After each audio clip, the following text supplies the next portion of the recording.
हाँ आज आम पढ़ा द्विघात समीकरण। तेणु प्रथम देख पाने द्विघात समीकरण व्यापक रूप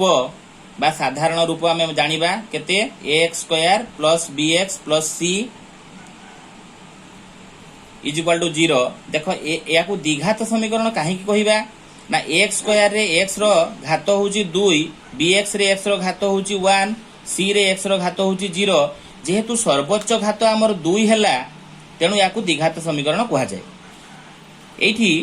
एक्स स्क्वायर रे एक्स रो सहग होची ए, बी एक्स रे एक्स रो सहग बी, सी को ध्रुव पद बोली आमे कहूचे। जेहेतु एक्स स्क्वायर आमे गोटे उदाहरण नवा द्विघात समीकरण रो देखो अछि x square minus 5x plus 6 is equal to 0। आमे तीनोटी उपाय रे द्विघात समीकरण रो मूल निर्णय करिथाउ। गोटे हला मध्य पदलोपी प्रणाली, आ गोटे आमे जानिचे ट्रायल एरर मेथड। आज आमे पढ़िबा श्रीधर आचार्य प्रणाली द्वारा बा पूर्ण वर्ग रे परिणत करी समाधान कर पढ़िबा। तो मध्य पदलोपी रे आमे कोन करूथिले ना x square minus 2x minus 3x plus 6 is equal to 0 हैला। कारण 5 टा मोर 2 और 3 को जोग कले 5 हबो,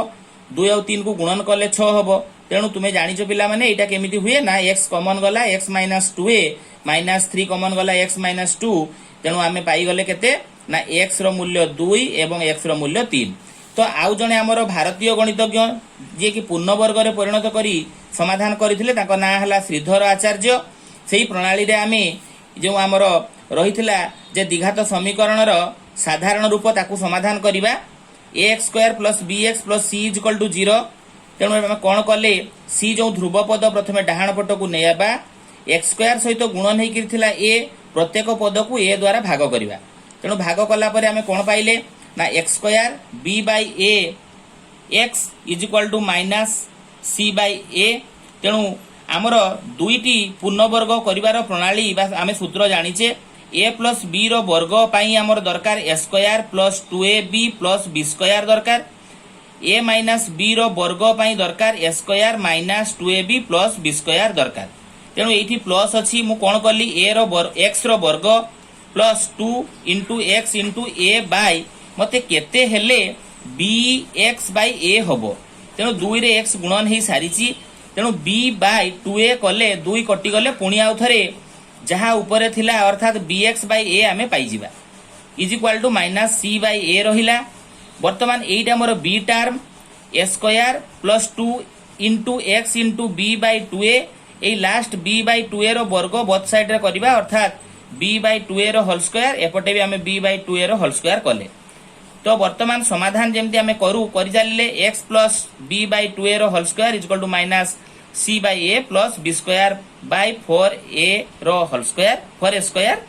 तेणु आमे ताकू समाधान तुमे करिवो जानिचो। तो पाइलो कोन ना लास्ट तुमे पाइलो x plus b by 2a रो whole square is equal to जेहेतु तुमर एई टर्मटा एई भलिया अर्थात a प्लस b रो होल स्क्वायर भलिया हैला अर्थात a रो स्क्वायर प्लस 2ab एठे मोर a जगह रे x b जगह रे b बाय 2a अछि एवं b रो होल स्क्वायर अर्थात b बाय 2a रो होल स्क्वायर। तेणु एटा मोर गोटे पूर्ण वर्ग हैला। तो एठी मु पाइली कोन ना b स्क्वायर माइनस 2ac। तो याकू जदि मु वर्ग करिवि plus minus root over b square minus 4ac करि परिबि। 4a स्क्वायर टाकू मु जदि वर्ग करिवि वर्गमूल नेबि अर्थात 2a रो होल स्क्वायर हबो। तेणु देखो बोथ साइड रे बर्तमान मोर पूर्ण वर्ग हेइ गला। पूर्ण वर्ग काटि देले मु पाइली x plus b by 2a is equal to plus minus root over b square minus 4ac by 2a। तेणु x रो मूल्य मु पाइली जे minus b plus minus root over b square minus 4ac by 2a। तेणु मोर एइटा सूत्र पिला माने देखो एठी ax square plus bx plus c is equal to 0 जो टर्म थिला तारो x रो सूत्र minus b plus minus root over b square minus 4ac by 2a मन रखिबो। एटा प्रथम सूत्र। तेणु एइठी देखो प्लस माइनस अछि माने आमे दुईटी बीज पाइबा। धर गोटे अल्फा नेले आ गोटे बीटा नेले आमे जानिचे जो समीकरण रो घात 2 तार दुईटी मूल थाए। तेणु alpha is equal to minus b plus root over b square minus 4ac by 2a लिखिले, beta is equal to minus b minus root over b square minus 4ac by 2a लिखिले। बीजद्वयर समष्टि आमे पाइले अल्फा प्लस बीटा। तेणु एई दुईटा को जोग कला परे आमे पाइले जोग करिवो पिला माने देखो minus b plus root over b square minus 4ac by 2a plus minus b minus root over b square minus 4ac/2a दुई जन को जोग कर जेमिति तुमे लसागु नेइकरी जोग कला परे पाइलो माइनस b बाय a तेणु एठी द्वितीय सूत्र मोर पाइगली जे alpha plus beta is equal to minus b by a भलो करी मन रख सेमती बीजद्वयर गुणफल अल्फा इंटू बीटा एई जो आमे अल्फा बीटा पाइथिले दुई जन को गुणन कले आमे पाइले केते ना c बाय a तुमे देखो एठी कोन पाइले ना एटा मोर a term Etah b Etah a Etah b तेणु एठी मोर सूत्र पड़िला a प्लस b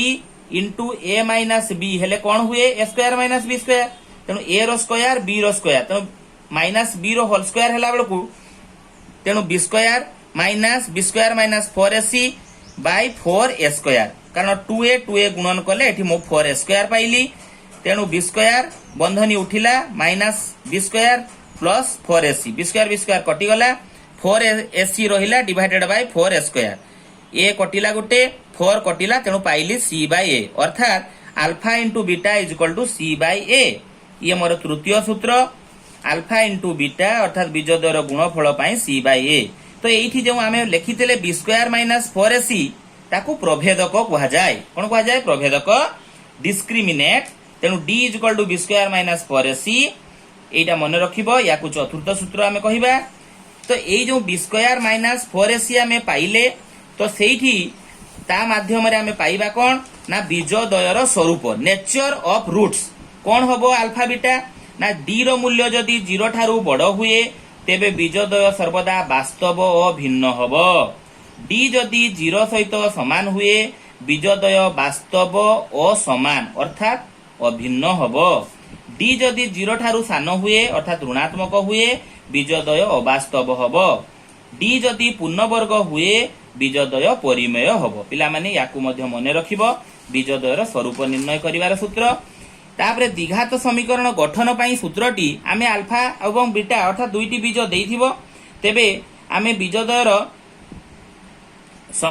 द्विघात समीकरण गठन पई सूत्रटी पाइबा x स्क्वायर माइनस बीजद्वयर समष्टि इंटू x प्लस बीजद्वयर गुणफल समान 0 अर्थात x रो square minus alpha plus beta into x plus alpha beta is equal to 0 ये मोर पंचम सूत्र बीजद्वयर आमे जदि निर्णय करिबा द्विघात समीकरण बीजद्वय देइथिले एवं बीजद्वयर जोगात्मक विलोमी परस्पर जोगात्मक विलोमी हेले कंडीशन पिला बहुत समय रे एनुअल एचएससी एग्जामिनेशन रे पढुची जे बीजद्वय परस्पर जोगात्मक विलोमी हेले तार शर्तटी कोन ना alpha is equal to minus beta तेणु एपट को चली आसले आमे लिखिले alpha plus beta is equal to 0 alpha plus beta is equal to सूत्र आमे जानिचे माइनस b बाय a तेणु minus b by a is equal to 0 minus b is equal to 0 b is equal to 0 जदि b 0 हुए तेबे बीजद्वय परस्पर जोगात्मक विलोमी हेबे बीजद्वय परस्पर गुणनात्मक विलोमी हेबार शर्तटी हेला alpha is equal to 1 by beta तेणु alpha into beta is equal to 1 alpha into beta is equal to c by a तेणु c by a is equal to 1 तेणु c is equal to a ये मोर षष्ठ सूत्र जो लेखिली मु सूत्र निश्चित ताकू पढ़ भल करी मन रख तापरे नेक्स्ट आमे सब पूर्ण वर्ग रे परिणत करी समाधान कर प्रणाली तुमको मु बुझेबी हैला पिला माने एउडा सब सामार रे जो सामार होमवर्क तुमको दिया जाईची निश्चित भाव रे ताकू भल भाव रे करो जदि कोठी बुझिबारे असुविधा हुए द्विघात समीकरण कांसेप्ट संपर्क रे मते बुझी पारिबो धन्यवाद।